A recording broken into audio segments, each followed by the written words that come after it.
Good morning, beloved. Today we're going to talk about Daniel chapter 8. And in Daniel chapter 8, Daniel has another vision. And in the vision, it talks about the suffering and the different kingdoms that will come. And eventually the kingdom of God comes back after it's all said and done. So let us get a look at it. I'll be reading from the voice translation. In Daniel chapter 8, it says this: In the third year of Belshazzar's reign over Babylon, I, Daniel, saw another vision. This vision followed the first I had just a couple of years earlier. In my vision, I looked and suddenly found myself in the fortress city of Susa in the province of Elam. I was standing next to the Ulai Canal. When I looked up, I saw a man near me standing on the bank of the canal. The ram had two horns, both of which were long, but one was even longer than the other. I watched as the horns grew, and the longer came up after the other, the shorter horn. As I looked, the ram charged to the west, the north, and the south. It defeated all the other beasts in its path, and there was no one great enough to rescue its victims from the ram's power. It did whatever it liked, and with each conquest, it grew stronger. As I was trying to figure out what I was seeing, suddenly a male goat came from the west to challenge the ram. It moved so quickly across the face of the entire earth that it seemed its feet never touched the ground. On its head, the goat had a prominent horn sticking out between its eyes. It approached the ram with two horns, the same one I had been standing by in the Ulai Canal. And it charged as it was with violent rage, and I saw the goat in a reckless fury butt the ram and shatter its two horns.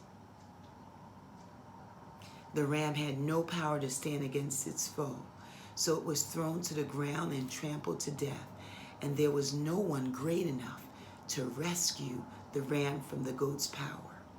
With this conquest, the male goat with the prominent horn took the place of its rival and grew more powerful.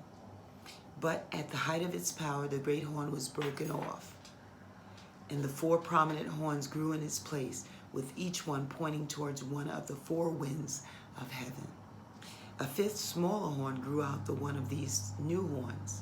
Its power grew and its influence reached toward the south and toward the east and toward the beautiful lands of promise. Then it grew straight up to challenge the army of heaven. It knocked some of the heavenly beings and stars to the ground and trampled them beneath it. The horn grew even greater, and in its arrogance it came up against the prince of the heavenly army. It halted the daily sacrifices to him and took control of its established sanctuary. As a result of this great rebellion, the heavenly army and the daily sacrifices were handed over to the horn. For a time, it cast truth to the ground and succeeded in everything it tried. Then I heard two heavenly beings in conversation with each other. When will it end?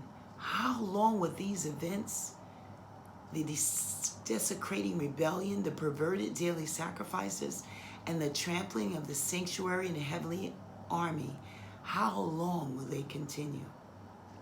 The world will see 2,300 mornings and evenings before all this will pass. After this, the trampling will cease and the holy sanctuary will be set right. As I, Daniel, was trying to understand the meaning of this vision, I had seen suddenly someone looked like a human stood in front of me. I heard a human voice call out, coming from somewhere between the waters of the Ulai Canal. Gabriel, explain to this man what he has seen.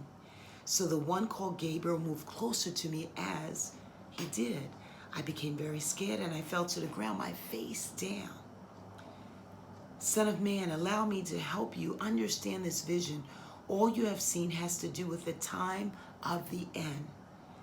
And as he was speaking, I slipped into a deep sleep, my face pressed to the ground, but Gabriel touched me and helped me to stand to my feet where I was before.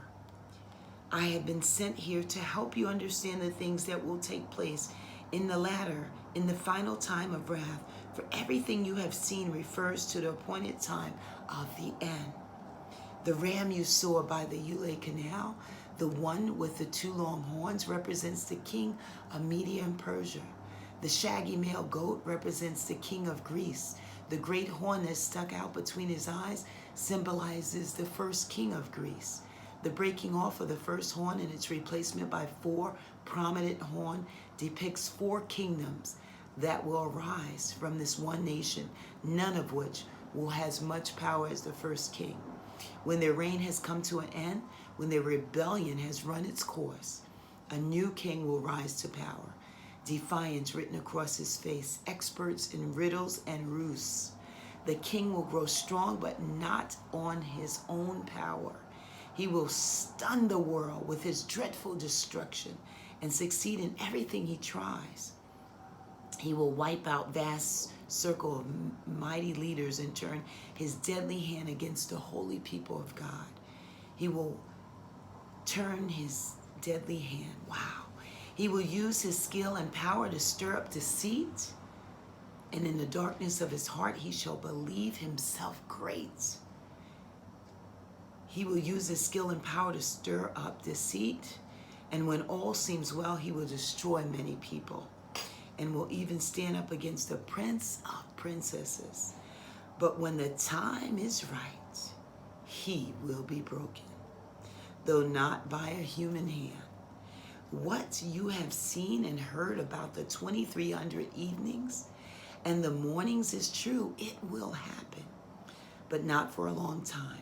So seal up the vision and keep it a secret for now. With this, I, Daniel, was completely exhausted. I was ill for several days, unable to get out of the bed. But after a time, I grew stronger, got up, and resumed my service to the king.